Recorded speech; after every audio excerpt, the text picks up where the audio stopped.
No one admitted after the start of the movie. Other times they'd say you can't leave and that sort of thing. And so, okay, here we are. We're ready to take a look at what's going to be on the final exam for our movie class. And so let's just jump into it and get ready for all this information I'm going to throw at you about the final. And the final is very similar with the exact protocol as we had with the midterm. As you can see there, it's 1 week only, like the midterm. And it starts this Thursday, and it will run through the 15th. It's in the same location. So if you took the midterm, you know where you can take the final exam. And it does end early. It closes early on Thursday of next week, because during final exam week, especially at the end of the term, there's all kinds of craziness going on. So anyway, I just want to warn you that if you wait till the last minute, if you wait till Thursday, you might find yourself with no way in. So anyway, just keep that in mind. There will be no makeup exams, just like before. Check Saturday hours, just as before. See if they're open on Saturday, and I do believe they are. And it will be, again, it will be like the midterm. It's 50 questions. It's an objective exam again. That means, no essay, no short answer. It's just exactly the same as before. Study guides are now available on Moodle. Oh, and let me remind you that the final picks up where the midterm left off. So it's not a comprehensive, although some of the questions might refer back to something at an earlier age, earlier time during the time of the midterm. The specific question will deal with stuff that has been covered since the midterm. The study guide is available on Moodle. You can get it now. I think you will like this study guide. It's a little bit different than the previous one, so make sure and check it out. And you're welcome. Okay. Again, it's in the Instructional Testing Services. That's Center Building 311. And let's see. Just as before. You have to have photo ID, and you can use one 3x5 note card only, and no more stacking the deck. I did get a call. They do monitor you guys, and they do take a look at what you're up to. And I got a call about somebody who was very ingenious, who must have taken a razor blade and split that card in half, and inserted a second card. So, you guys work overtime like this too, and it's just easier to know what you're doing. Okay, moving on. Oh yes, and follow the center's rules again. Their rules and requirements. You're not going to win. So if they ask you to take your hat off, take your hat off. If you want you to put your backpack in the little cubby hole, do it. Just do it, take the exam, and go home. Okay, extra credit. Now remember, the extra credit is available to you, and if you so desire, you can do this extra credit, and it is due June 13th. So that is next week. So it's during the actual finals week time when it's due, and that's on Tuesday by 10:30. Most of you, anyway, you just simply attach it as an email. I've already received a couple of them, and hardly anybody ever mails it to me through the post office, so that's good, and I'm going to drop that, because if you've got email, you can just attach the paper. Okay, moving on. What will be on the exam then? Okay. As I stated before, it's going to pick up where the midterm left off, so we're going to start with the combat film and go through to the end, which is going on this week, The Edge of Hollywood. And then in between, we're going to talk about film noir, we'll talk about film in the television age, and so forth. So let's start with the combat war film. and the features of the genre, have a good understanding there about laws and morality, get suspended. That's the basic premise of the war film with regard to its message, is that anything goes just about in a war film. And also, it switches. That's kind of an interesting thing here, because it switches from the individual to the group. That is, from a lone figure to the troops. Now, why that is an interesting thing in the combat film is because the combat film resembles the Western. Some have argued that it's just simply a Western modernized. But the key difference is really, when you look at a Western, what matters is the individual. You know, the John Wayne character, and that's another reason why we think the war film is a modernization of the Western, is because John Wayne played both parts. John Wayne is a major figure in Westerns. He's also, at this time, a major figure in war movies. But the difference is it switches from that concentration on the lone eagle, on the individual out there eking out an existence in the frontier. It changes to how he is part of a group in the war film. He's part of the troops, and it's sort of a one for all and all for one attitude within that war film milieu. And number 3, women in war film at this time, because the women are not in combat. Women, if they are anything to do with the service, they are either the Women's Auxiliary Corps, you know, WACS, or they're members of the USO.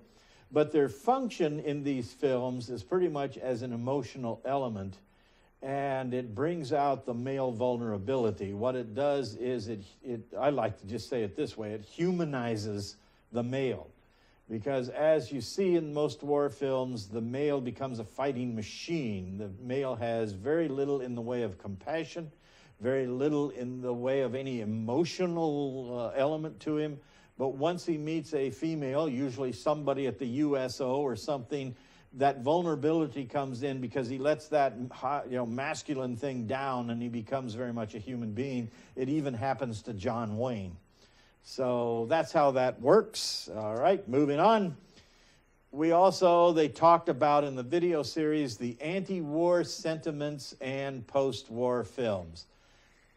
During the war, the primary purpose, as we'll see in a moment, but the primary purpose of the films is it's a morale booster. We are making films to encourage the home front that, yes, we are winning, yes, we will be victorious. There's no such thing as PTSD. There's no such thing as any soldier losing a limb or whatever in these kinds of films. If they are, it is used for really propaganda purposes to create a sense of anger in the home front, so we go out and clobber them even more. But once the war film is over, or the war is over, and our war films, the post-war films, many of them begin to take a look at those kinds of issues, and they give us some very, very clever and some deep interpretation of things like PTSD, which at that time was known as being shell-shocked or battle fatigue. It had a different name.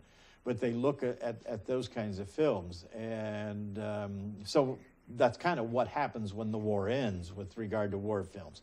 We're still making films that celebrate war films, just as they did during the war.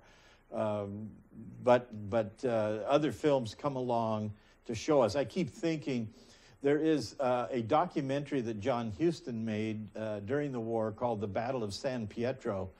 And the film shows they're right in the middle. I mean, the cameramen are right there in the middle of combat, right in the middle of real people dying. And they're filming this. And it was judged we can't show that film. And so it was censored until after the war, and then it was finally shown. And again, it was shown mostly to troops, that kind of thing.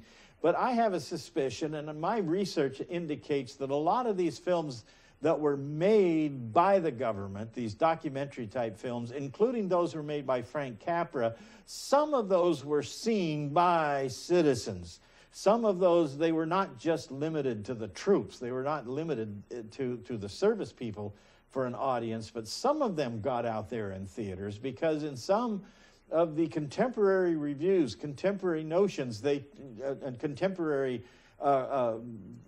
reporting of films at the time, you know, they'll talk about these things, these films. So anyway, that's a different subject. Also, war films and the portrayal of racial integration of armed forces. Of course, they were segregated, and well, they talked about that. And we'll go on, run out of time here. The combat war film, the fundamental American philosophy or ideology embedded in the American war film is this: we may not always win physically, but we are always right ideologically.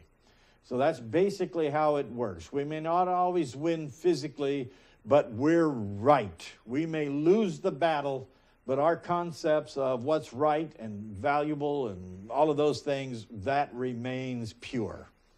So that's essentially the combat war film. Now we move over to propaganda, and we move over to the Office of War Information, known as the OWI. That was the role of U.S. government in Hollywood film production. It was very simple. There's no other way to explain it. It was pure propaganda. Films were made by filmmakers, the professional people in Hollywood, to shape public opinion. And that public opinion should be in support of the troops, in support of the war. I don't know, you know, while you watch those videos, there was mention of the America First campaign and the, you know, led by Lindbergh and others that said it's none of our business. We stay out of foreign affairs. We don't want anything to do with the crisis in Europe. And that sort of thing sound kind of familiar in many respects. And we end up in the war itself, and we must, if we're in it, we're going to win, and so forth. And so they shape this public opinion. The basic concept or the basic formula behind these films is what they call the Sergeant York formula. And it's the story of Sergeant York himself, who was a World War I hero, who was a conscientious objector. He objected to World War I, but was in the war itself, became a hero and changed his attitude. And, you know, pretty much that there are times when you absolutely have to fight. There's no other way. And that's the formula that they used, including making a very popular film during the war itself called Sergeant York with Gary Cooper. And it was again used in the 1960s, 1968 to be specific, with John Wayne's The Green Berets. And the middle, that is in the middle of anti-war movies, John, you know, with regard to Vietnam, and John Wayne makes a pro-Vietnam movie called The Green Berets, and what does he do? But he falls back on the celebrated formula that was used during World War II. All right, then we move into film noir, which is literally black film. And why is it black film? It is because, as it has been said, Americans made noir, but the French discovered it. So film noir means literally in French, black film. And the reason they called it that, it came through in Cahiers du Cinéma, the famous French magazine that studied film, took film, and analyzed film in a scholarly way. And they came up with that whole idea that here's a special kind of film. It looks this way. It has these kinds of characters. And the reason why we call it black film, or film noir in French, is because it's always bleak and dark. And for the most part, it's always filmed at night. And as such, this is what they came up with. It is simply, it emerged in the 1940s as a reflection of social malaise and economic uncertainty resulting from World War II.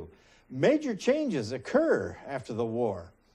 The most obvious one, and the one that everyone talks about, is during the war we have the men off fighting the war. Who's running the factories? Who's staying behind at the home front? Who's doing all of the work to make sure that the tanks and the jeeps and the trucks and the cannons and all that stuff are being manufactured and sent to the front? The women. Okay, so you have the classic case of Rosie the Riveter. She's doing all of this work. Okay, the war ends, and then all of these men come home. Now what do we do? Because Rosie the Riveter says, wait a minute, I like my job.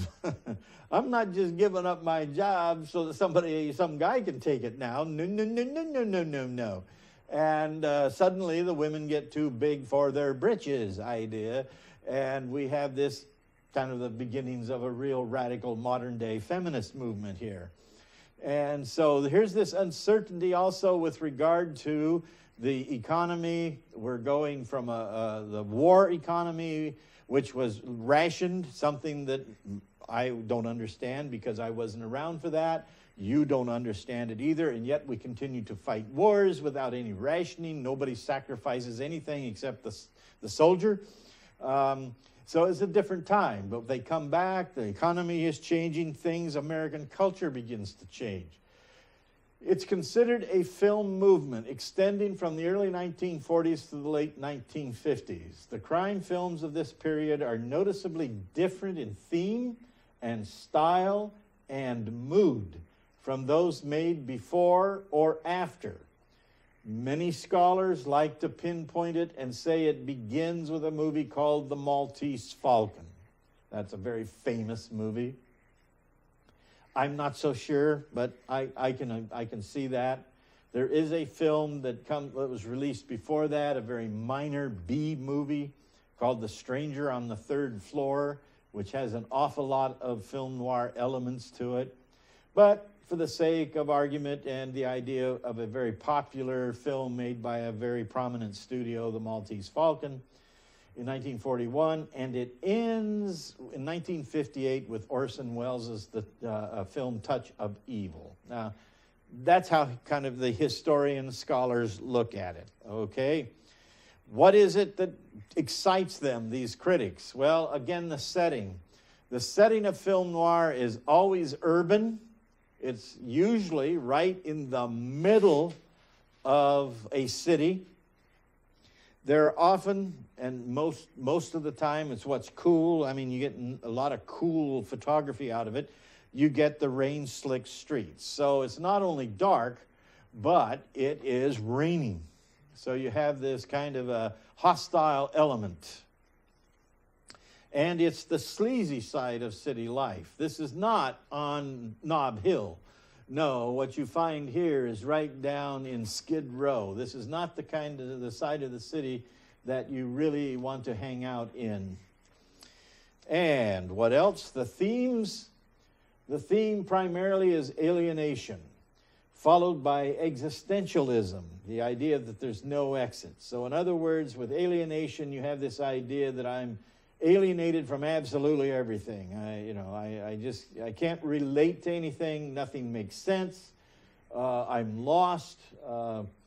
It's just a horrible world. And so in some of those film noir titles, they get titles like The Asphalt Jungle, The Concrete Jungle.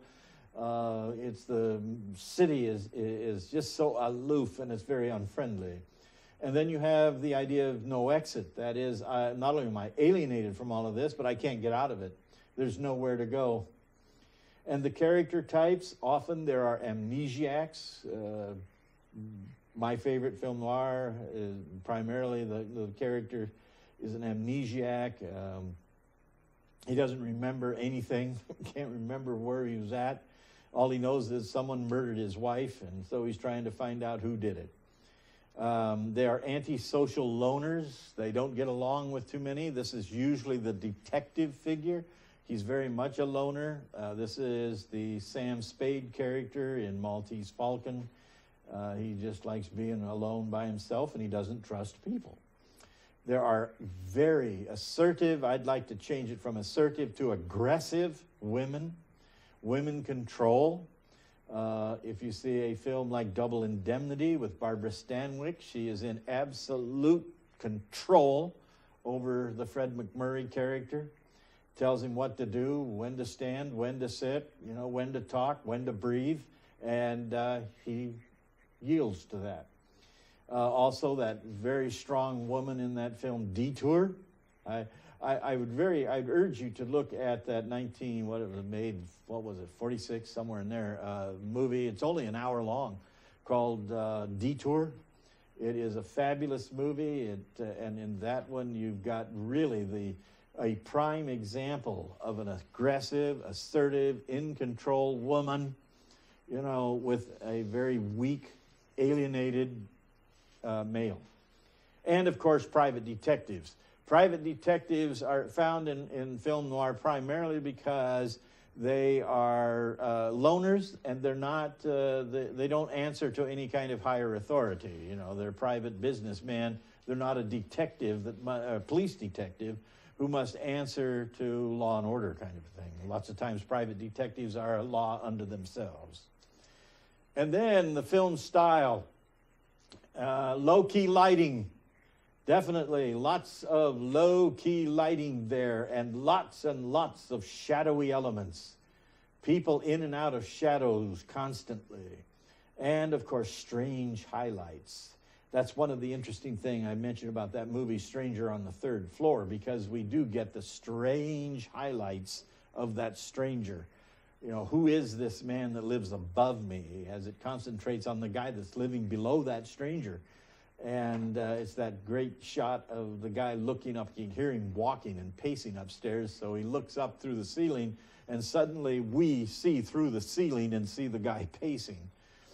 Extreme camera angles, high and low and distorted angles, to create a sense that we're all off kilter. Everything is weird. And the production code in film noir. Film noir often alluded to prohibited subjects without directly violating the production code. So they're getting very daring with these kinds of films.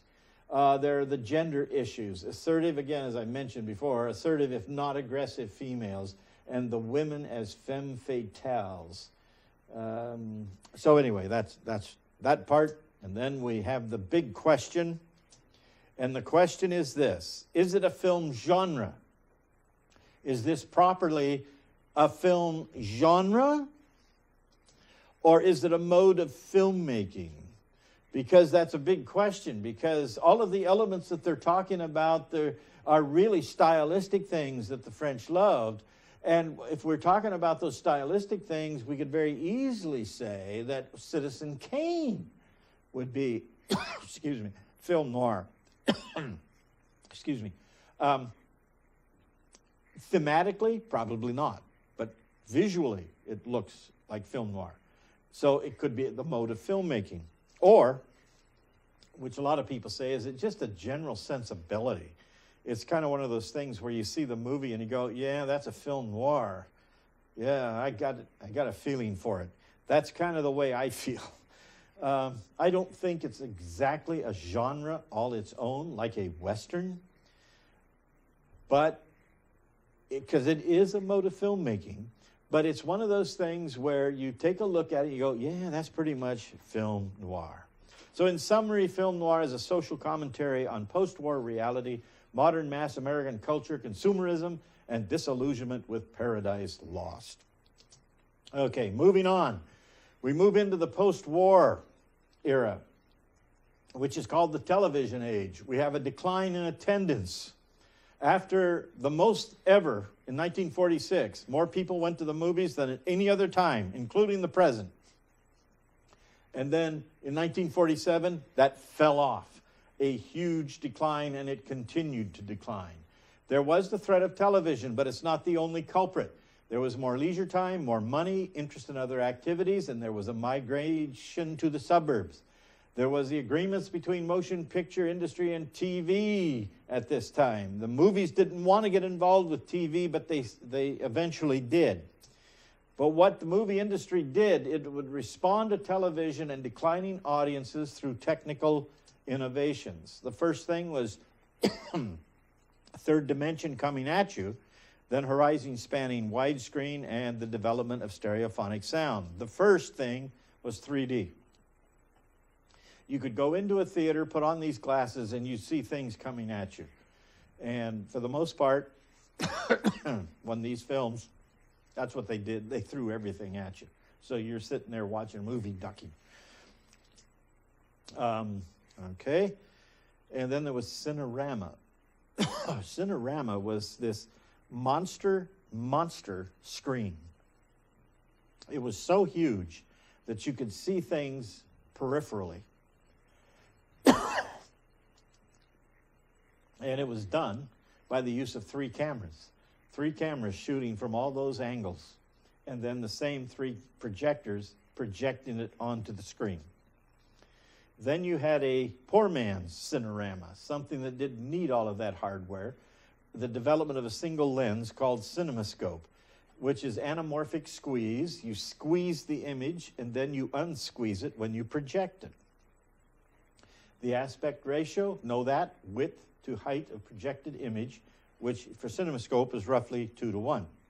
Then it was improved in a process called Panavision, which they discussed, and it was promoted in a film made by the guy that ran Panavision, named Robert Gottschalk, in a film called Dangerous Charter, which says there is filmed in Panavision 35 and a stereophonic sound called Panasound, and a good friend of mine appeared in it. You can see his name down there in the poster, called Wright King. And then the technical modifications. You have this problem. You have widescreen. How do you show that on TV? Because a subsidiary market now comes up with television. And in the early 1960s, NBC decided to show movies. So they developed panning and scanning. Then letterbox. So understand that stuff. Also at this time, the creative innovations by independent producers. In the 1950s, monsters were everywhere. That seemed to be the thing that brought people in, and the reason for that, for the most part, was teenagers. That was the new audience in the 1950s. Young people were flooding to teenagers, and a lot of them were flooding to see movies at the drive-in theaters, and what would they see? Movies with titles like I Was a Teenage Frankenstein. Okay, then in the film school generation, I got to race through this one, but you have the 260s. This is the transition. You're going from sort of innocence into some very strong sophistication, as you can see there. I'm not going to read through all of that, but it's the social unrest, the change that occurs in the 1960s. Women's liberation and now that leads to a sexual revolution. Films, the censorship is missing, and now anything goes. And I don't have to go through that except to say there was a short-lived thing called blaxploitation, roughly the early 1970s, which dealt with action movies featuring black actors. And then the movie rating system completely changed. There was no more censorship. Instead, you can do anything you want to do, and we'll just tag it with something to indicate to audiences that this probably should be seen by adults, or this one by kids. There's the new wave that occurs. This is when movies become intellectual. Okay, and the edge of Hollywood, simply become familiar with modern filmmakers and examples of their works. For us, since the series comes to an end, 15 years ago or whatever, these would be people like Lucas, Spielberg, Scorsese, but also the filmmakers on the fringe, and they like to discuss Julie Dash. And the bottom thing is to remember, a movie just ain't a movie anymore. Okay, I'm not going to go through all of that. And then the new media, it's, the horizontal control, diversification of the film industry, merchandising, soundtrack albums, novels, and all that stuff are very much part of a Hollywood movie. So that's it, folks. That's all there is. Just remember all these dates, the exam, and we reach the end. Good night. That's it. I hope you enjoyed the class. Bye.